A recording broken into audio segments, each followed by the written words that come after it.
Faith plus hope equals trust. Fe más esperanza es igual a la confianza. Faith plus hope equals trust. Don't forget that. If your life is a hot mess, you're going to want to remember this phrase. When your worst fears are being realized, you're going to need this equation at your fingertips. Or when you're facing an uncrossable Red Sea and you have the Egyptian army breathing down your neck, you're going to need to hang on to this truth that faith plus hope equals trust. Now, a couple of weeks ago, I defined these words, but I think it would behoove us to cover them again for you to understand what these words mean. Trust is a courageous series of decisions to move forward and engage life. It is an act of the will. It is, I decide I'm going to get up and I'm going to move into life. I'm going to do what I need to do. Brendan Manning suggests that unwavering trust is a rare and precious thing because it often demands a degree of courage that borders on the heroic. An act of trust is an utterly ruthless act. See, in trust, I get out of bed, get dressed, and face the chaos. In trust, I surrender my loved one into the arms of Jesus. In trust, I move forward into the complete fog of the future. The way of trust, Manning says, is a movement into obscurity, into the undefined, and into ambiguity. The disciple with an unflinching trust in God will dare to risk. I would maintain that you cannot do that. You cannot do the movement into obscurity.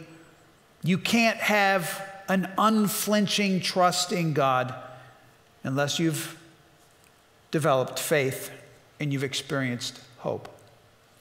Now, faith, if trust is an act of the will, then faith is belief in your mind. It's based on the conviction that something is true.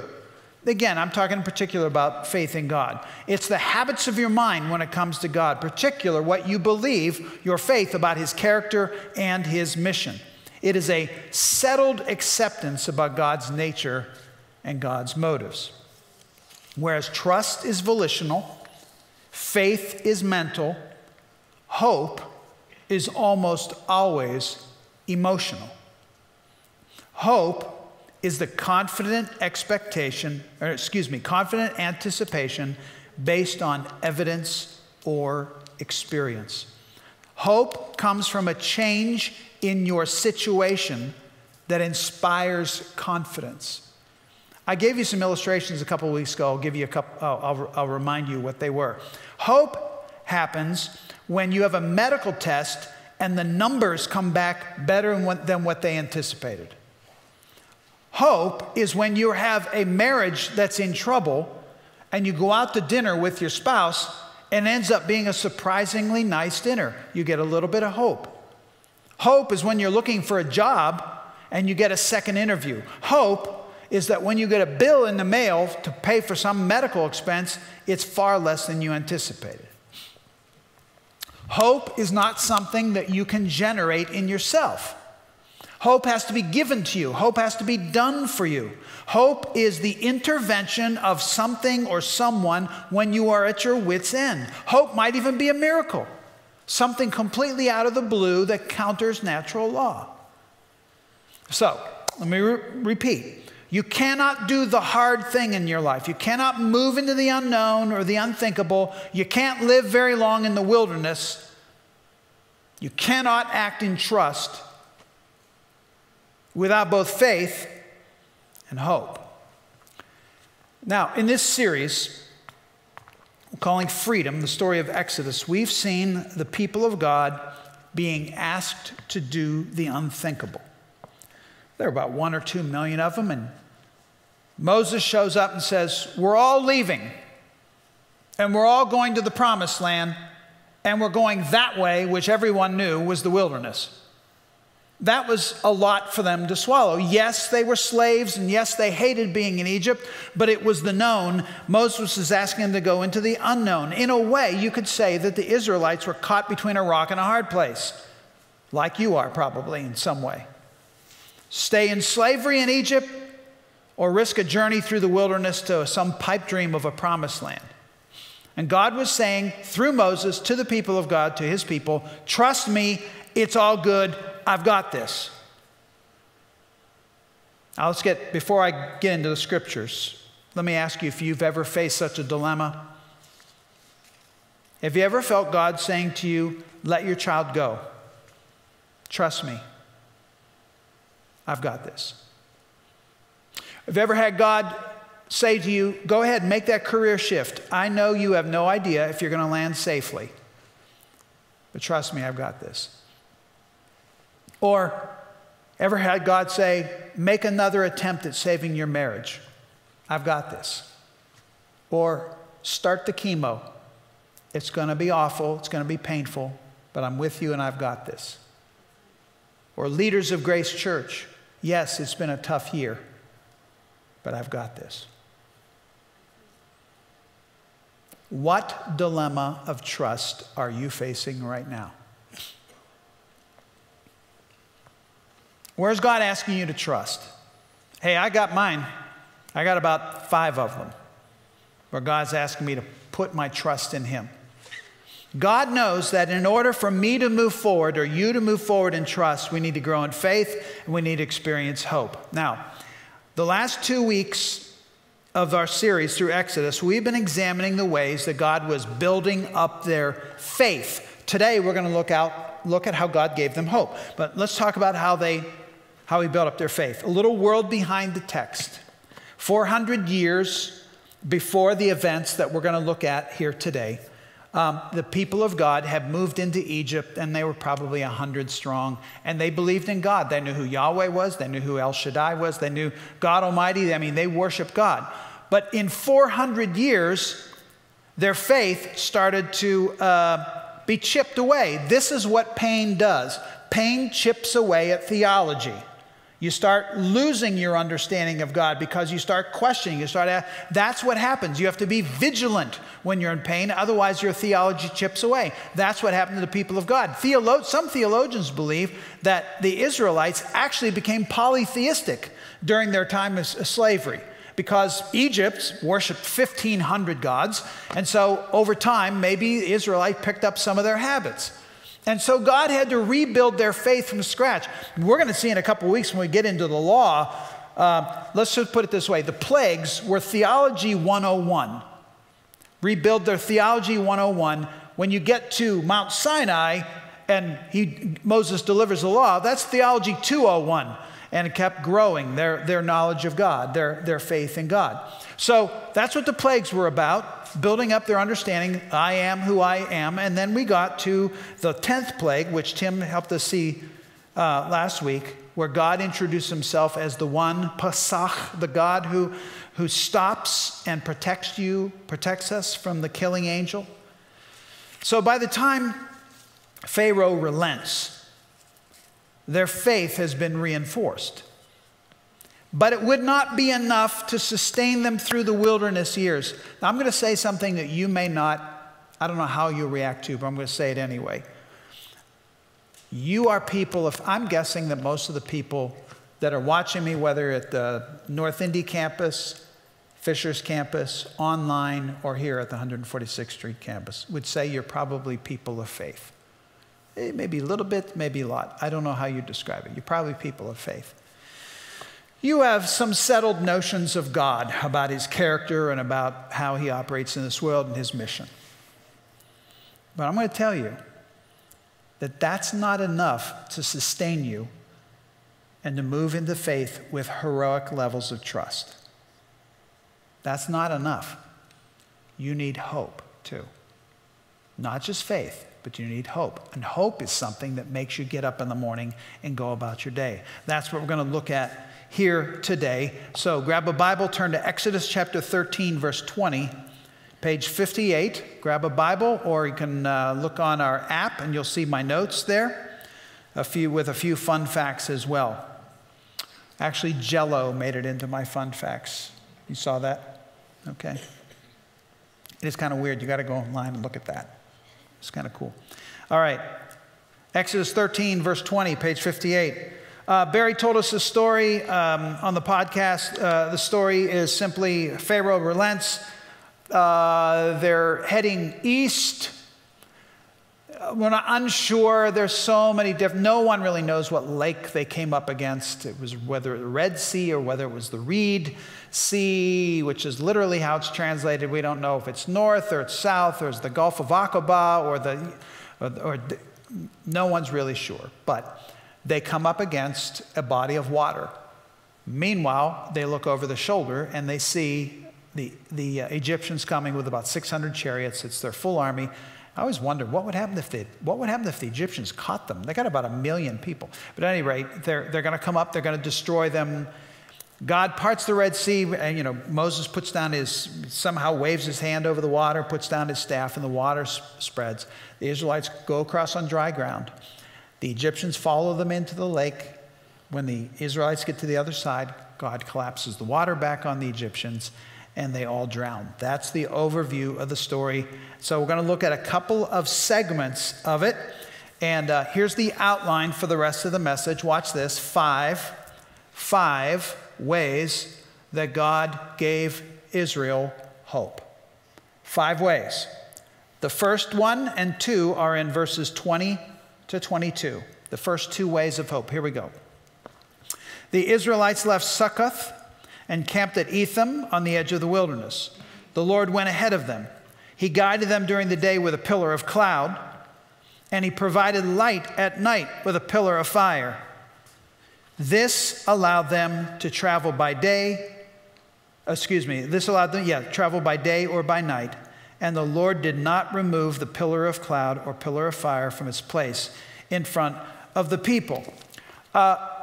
These were the first 2 signs of hope. Cloud by day, fire by night. What time of the day is the most hopeless time for you? May I make 2 suggestions that probably ring true with some of you?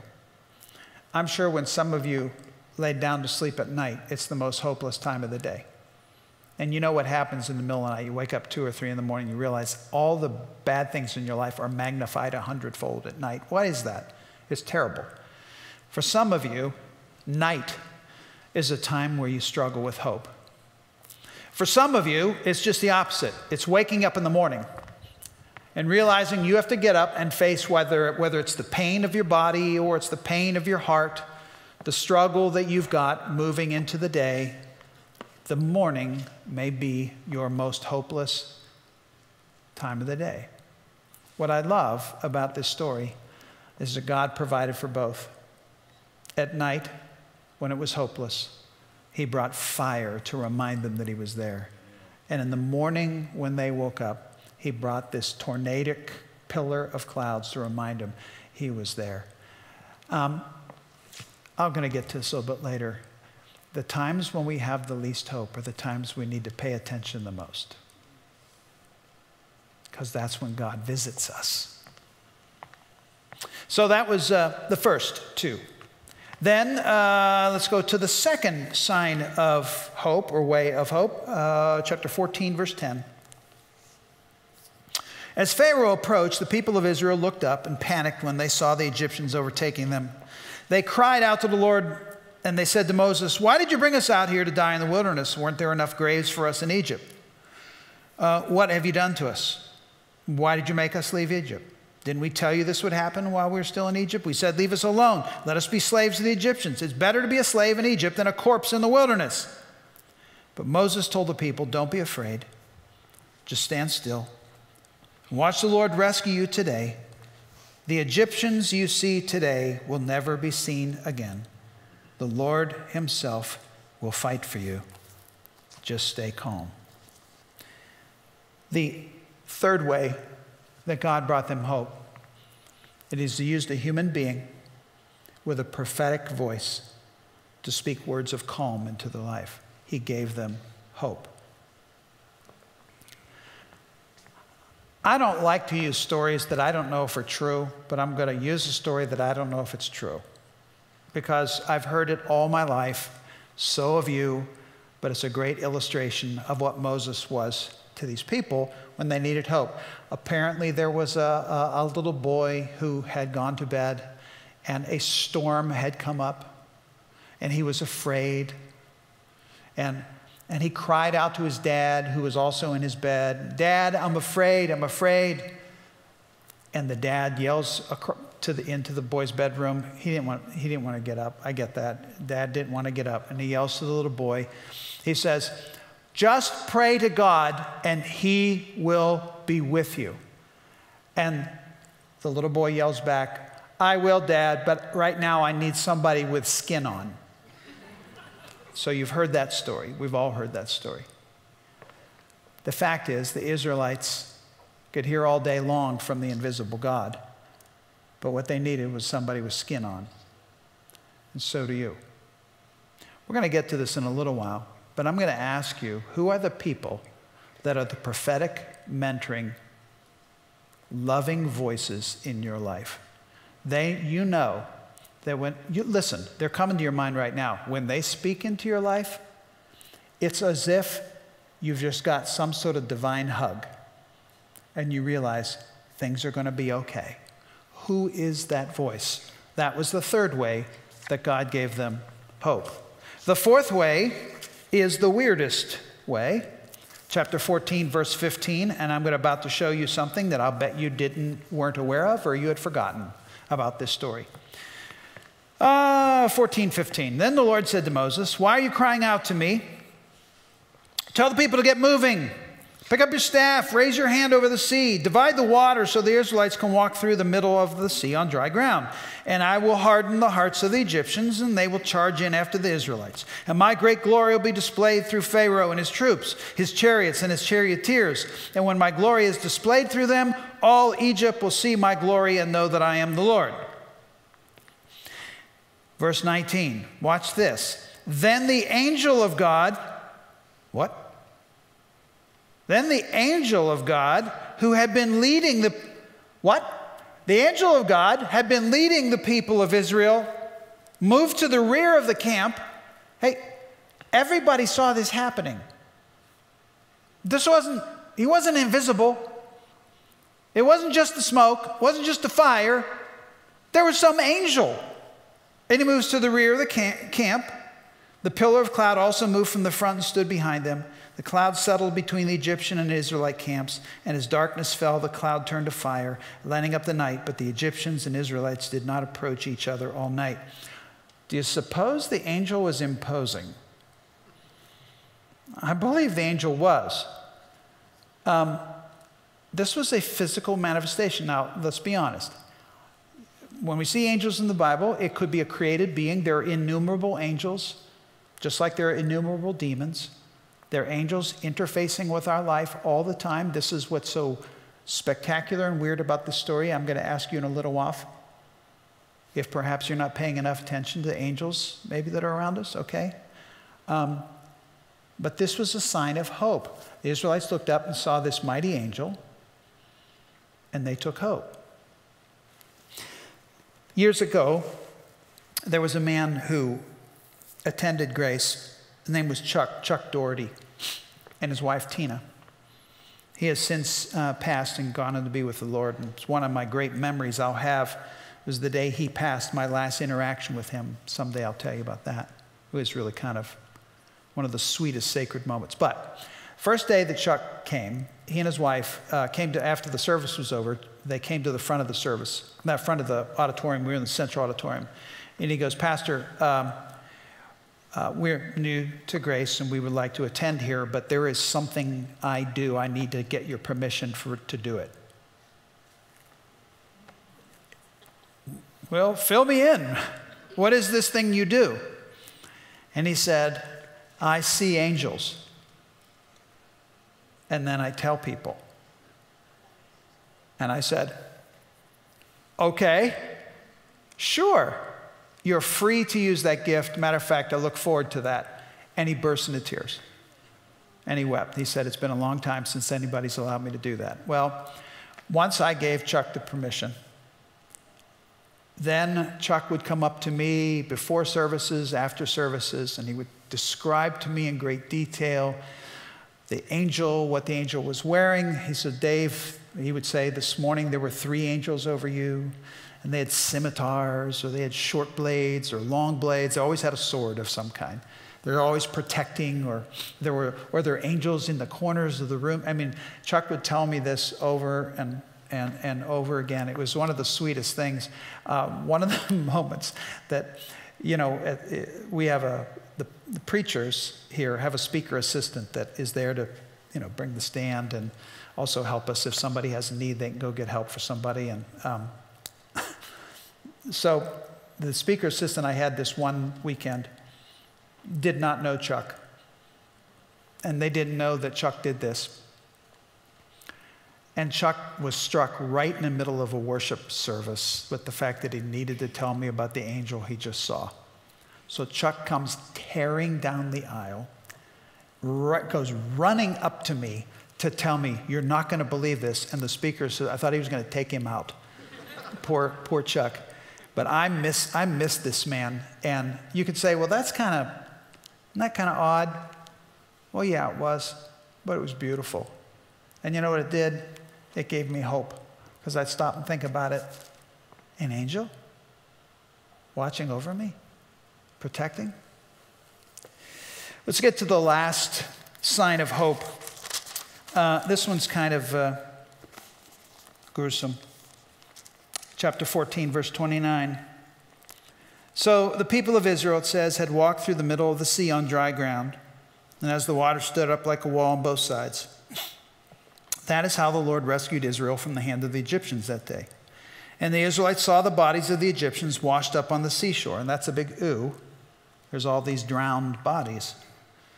When the people of Israel saw the mighty power that the Lord had unleashed against the Egyptians, they were filled with awe before him. By the way, what did this also give them?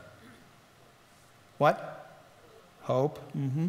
And they put their faith in the Lord and in his servant Moses. See, every now and then, when you are facing your future that you don't understand, or you're facing a very difficult situation, or you're moving into the wilderness, every now and then we have to see some victory. It is hard to go day after day, week after week, month after month, year after year with no victory, right? We need to see victory. And this is pretty gross that all the people of Israel had to see these dead bodies. But sometimes the evil one needs to get a bloody nose and we need to see it. And that gives us what? Hope. Of course it does. So, faith plus hope equals trust. Fe más esperanza es igual a la confianza. Now let's get real about our own struggles of trusting God. Where and how are you going to find hope? Because you need it tonight. You need it this morning. You need it today. You need this. You need signs of hope. I know you do. I need it. You need it.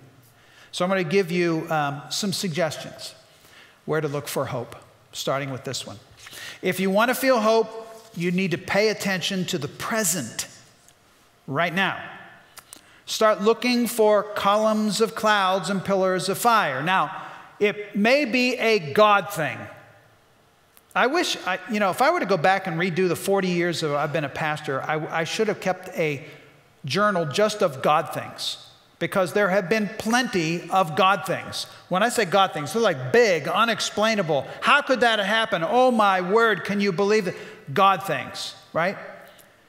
But then there are the teeny pillars of fire and the little column of smoke. There's a sunrise, a hug by your child, a walk in the woods, seemingly small, innocent things that God uses to give you a little bit of hope, right? You'll never notice them if you don't pay attention.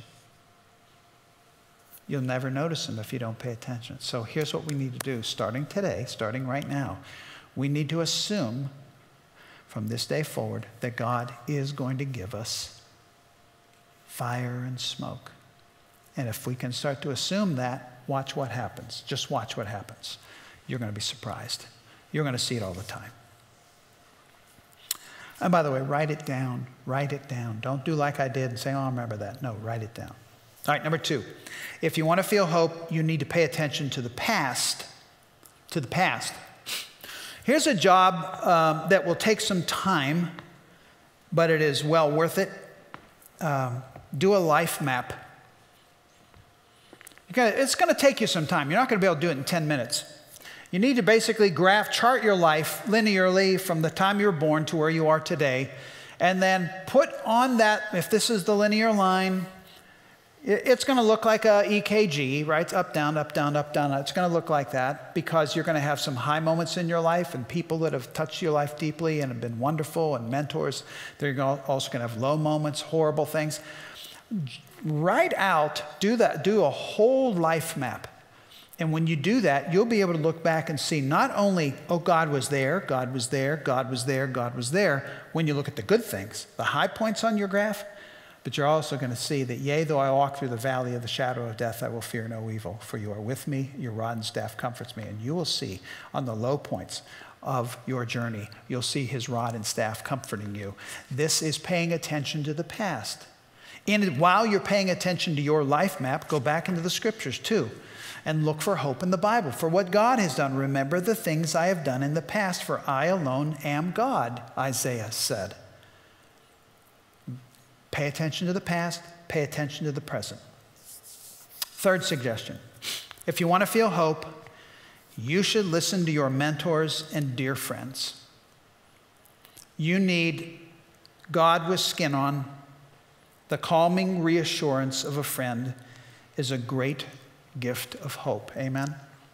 The calming reassurance of a friend is a great gift of hope. Especially when you're a glass half empty person. We need a few glass half full people in our life. So who is your Moses? Who's your Moses that will look at you and say, calm down?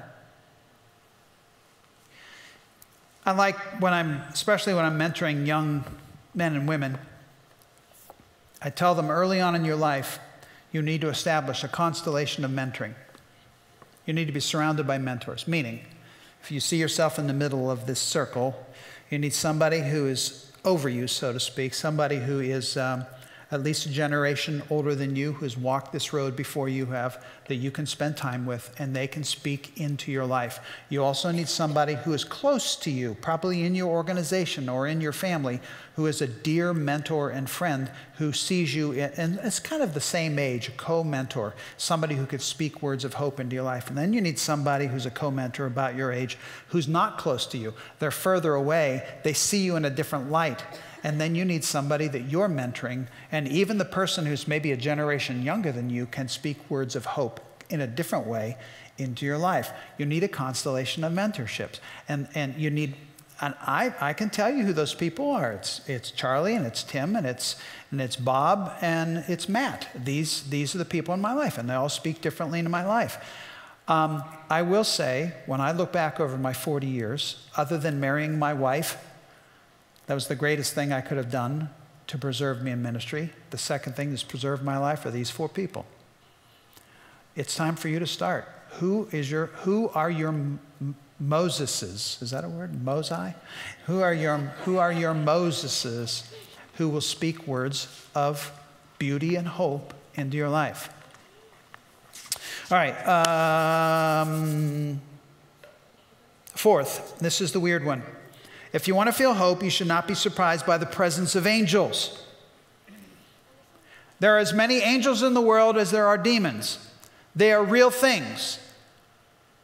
They're not ghosts. They're real created beings by God. For he will order his angels to protect you wherever you go. It says in Psalm 91:11. One of my favorite stories in the scripture is Daniel is praying to God. He's got an issue on his heart, and he prays to God, and there's no answer, no answer. And all of a sudden one day, this is the way I picture it, an angel shows up out of breath. Sorry. I was sent when you first started praying, God said, I had to deal with this demon over there. I love that story. And I know what you're thinking is, oh, really? Yeah. Can I tell you a Tim Ayers story? Okay, he and I were talking about this week, and of course, when you say to Tim any topic, he goes, well, I'll tell you a story about that. And he's the one who speaks hope into my life. Okay, so apparently, when they were in high school, Tim and his friends were at a concert. They were playing in a band. And that night, it was a huge snowstorm. It was so bad, they realized they couldn't make it home, and it was very, very dangerous to drive. They happened to know that off the highway, there was a house. He had no idea where it was. This is before we had Google, before we, phones and all that stuff. And he knew they'd be safe if they could make it to this house, but he had no idea how to make it to this house. There was actually a girl who said, if you get in trouble tonight, come stay with us. So he had a whole van full of band guys, and it's so bad they can't see. They get off the highway, afraid that they could get lost or they could die. And there's a hitchhiker named Ernie.